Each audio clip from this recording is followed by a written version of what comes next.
अस्सलाम वालेकुम। Second year biology chapter number 27 man and his environment. आज का हमारा टॉपिक है यूट्रोफिकेशन एंड और अलगल ब्लूम। अलगल ब्लूम जो है, अच्छा, ये एक नेचुरल प्रोसेस है excessive enrichment of water with nutrient by which large amount of living organic matter grow in the water।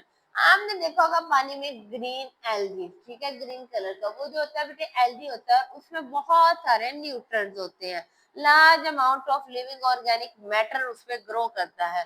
उसमें इतने न्यूट्रंस होते हैं कि बहुत सारे ऑर्गेनिक मैटर उसमें ही ग्रो करने लग जाते हैं और वो पानी के अंदर होता है। Excessive enrichment of water, lake जो है, जितने भी तालाब हैं वो स्लोली थोड़ा आराम आराम से बेटे डेवलप कर लेते हैं बड़ी concentration of aquatic plant life. मतलब कि तालाब के अंदर भी पानी में रहने वाली बहुत सी मखलूकात इकट्ठी होना शुरू हो जाती है। एक ही दफा में नहीं होती, तालाब बनता है तब कुछ नहीं होता, फिर आहिस्ता आहिस्ता एक्वेटिक लाइफ उसमें इकट्ठी होना शुरू हो जाती है।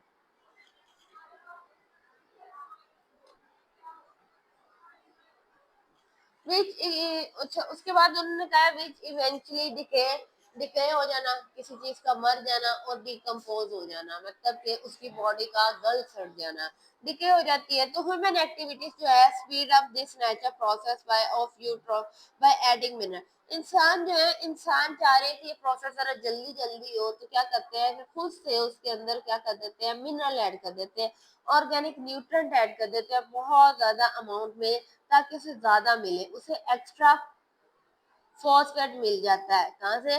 वॉशिंग पाउडर से, और नाइट्रेट और फॉस्फेट मिल जाता है फर्टिलाइजर से। मतलब इंसान जो कपड़े सर्फ का पानी है वो उसमें चला गया, उसमें फॉस्फेट है, फर्टिलाइजर उसमें डाल देता है, उसमें क्या होता है, उसमें भी फॉस्फेट और नाइट्रेट होती है। वास्ट क्वांटिटी जो है एल्जा फीड, एलजी की बहुत सारी क्वांटिटी जो है बहुत मिकदार में वो उसके ऊपर फीड करता है और reproduce on this nutrient causing the water to turn green, और उसी पे रिप्रोड्यूस करना शुरू हो जाता है। मतलब वो पानी एक तरह से होता है, ठीक है, न्यूट्रंस होते हैं, फिर वो एल्गी बन जाता है। एल्गी बनने के बाद उसके ऊपर बहुत सारे जानदार जो है माइक्रो ऑर्गेनिज्म जो है सरवाइव करने लग जाते हैं। उनके ग्रो करने की वजह से वो जो है वो पानी ग्रीन हो जाता है, ग्रीन होके वो क्या हो जाता है, एल्गी ब्लूम बन जाता है। वो जो डेड एल्गी है वो डिकम्पोज होता है, मतलब कि डिकम्पोज किसी, एक डेड बॉडी है ना, एक इंसान जानवर मर गया, आप उसे फेंक देते हो डेड बॉडी को, कुछ अर्से बाद देखते हो उसकी बॉडी खत्म हो जाती है। कहाँ जाती है? बैक्टीरियाज होते हैं जो उसमें सर्वाइव करते हैं, उसे खा जाते हैं, ठीक है। तो वो जो उन्होंने कहा है कि डेड एल्गी जो है वो डिकम्पोज हो जाती है। एरोबिक बैक्टीरिया, एरोबिक क्यों? ऑक्सीजन की प्रेजेंस में ग्रो करता है। और which deplete the water oxygen content. देखो ना, पानी के ऊपर ग्रो कर रहा है, अब पानी से, हवा से ऑक्सीजन नीचे जा रहा है, वो ऊपर है रास्ते में दरमियान में, उसने क्या किया, रास्ते को ब्लॉक कर दिया। अब ऑक्सीजन ऊपर से नीचे मखलूक तक जा ही नहीं पा रहा, जो नीचे मछलियां उन्हें ऑक्सीजन नहीं मिल रहा, तो ऑक्सीजन की कमी की वजह से वो क्या होती है, वो मर जाती है। It occur in fresh water और इन सी वाटर। ये ताज़ा पानी में भी एल्गी लगना शुरू हो जाता है। इवन कभी घरों में बहुत लंबे अरसे तक एक बर्तन रखे तो उसमें भी एल्गी ग्रो करना शुरू कर देती है। और उन्होंने कहा है कि सी वाटर जैसे कि समंदर का पानी है, बहुत डेवलप अनप्लीजेंट कलर, दोनों में फिर क्या होती है, ऐसे पानी से स्मेल आने लग जाती है और उसका कलर भी गंदा हो जाता है, ठीक है। ये समझ आइए आपको।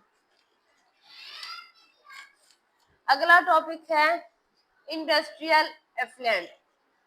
बेटे वो केमिकल, वाटर पोल्यूशन पढ़े हैं, वाटर पोल्यूशन का क्या असर पड़ा है, अभी आपने पढ़ा कि वो पानी में जाके पानी की मखलूक को खत्म कर देती है। अब मैं बात कर रही हूँ कि वो केमिकल वेस्ट जो इंडस्ट्री से निकलता है, कंपनी कंप्राइजेस सब्सटेंस, जिसमें सब्सटेंस होता है उसे एफ्लुएंट कहते हैं।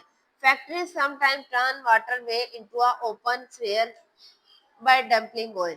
कभी कभी फैक्ट्रीज में से बेटे डंपलिंग ऑयल, क्या कहते हैं, तेल निकलता है, केमिकल निकलते हैं जो टॉक्सिक होते हैं, बहुत जहरीले होते हैं, या कुछ और हार्मफुल लिक्विड, कोई भी चीज जो बहुत ज्यादा जहरीला है या नुकसान पहुंचा रही है, ऐसी कोई भी चीज निकलती है तो वो जाके साफ पानी में शामिल हो जाती है। और जब वो साफ पानी में जाती है, पानी को भी गंदा करती है और उसमें रहने वाली मखलूक को भी मार देती है।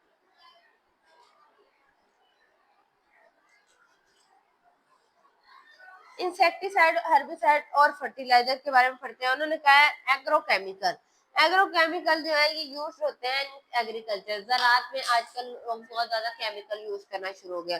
दे आर कॉमनली, इसे हम पेस्टिसाइड और फर्टिलाइजर कहते हैं। मोनोकल्चर, मोनो मीन एक, वो पॉल्यूशन बेटे, वो पॉपुलेशन जो सिर्फ एक स्पीशी है उसमें, जैसे आप यहाँ पे सिर्फ गंदम ही हो या सिर्फ इंसान हो, ऐसे एक ही। तो उन्होंने कहा डेंस पॉपुलेशन आर वेरी सस्पेक्टिबल। तो ऐसी जो होती है, कोई भी फसल होती है उसमें चांस होता है कि बीमारी हो सकती है, तो बीमारी से बचाने के लिए हम क्या करते हैं, उसको पेस्टिसाइड दे देते हैं या फंजीसाइड दे देते हैं। ये जो है ये जाके पेस्टिसाइड जो है ये इस्तेमाल करते हैं, और ये केमिकल जो है एग्रीकल्चर के पेस्ट, जो एग्रीकल्चर पे कीड़े मकोड़े होते हैं, उसे खत्म कर देता है।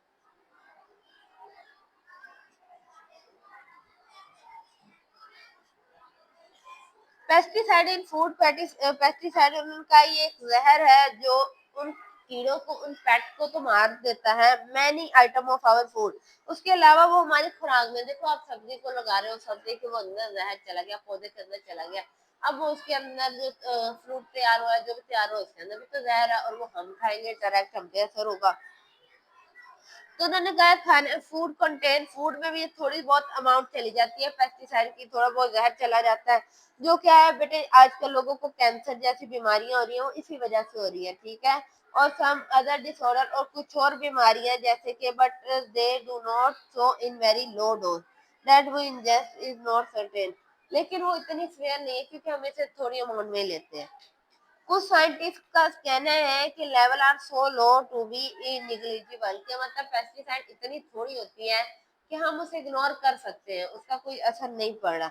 लेकिन पीलिंग एप्पल, जैसे ही आपने पीलिंग, वो जो छिलके हैं सेब के या आलू के हैं, आपने रिमूव किए, तो उसकी सरफेस जो है of the surface pesticide, but there is not much you can do to reduce, उसे ज्यादा देखो, इसमें उन्होंने कहा है कि जो आप खाद दवाइयाँ हर चीज डालते हैं वो सब्जियों में और फ्रूट में चल जाती है, और वो हम खाते हैं, हमें कैंसर हो जाता है। लेकिन कुछ साइंटिस्ट का कहना है कि ये इतना तरह बुरी तरह अफेक्ट नहीं करता, ये इतना ज्यादा अफेक्ट नहीं करता, ठीक है।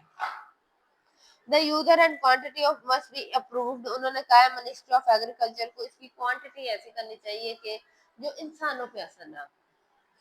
फर्टिलाइजर, फर्टिलाइजर खाद है जो पौधे को अच्छी ग्रोथ देते हैं। मैन रिमूव, इंसान ने केमिकल एलिमेंट को की तरफ मूव कर लिया। पहले हमारी जमीन जरखेज थी, हमें जरूरत नहीं पड़ती थी, हम नेचुरल चीजें देते थे, अच्छी ग्रोथ,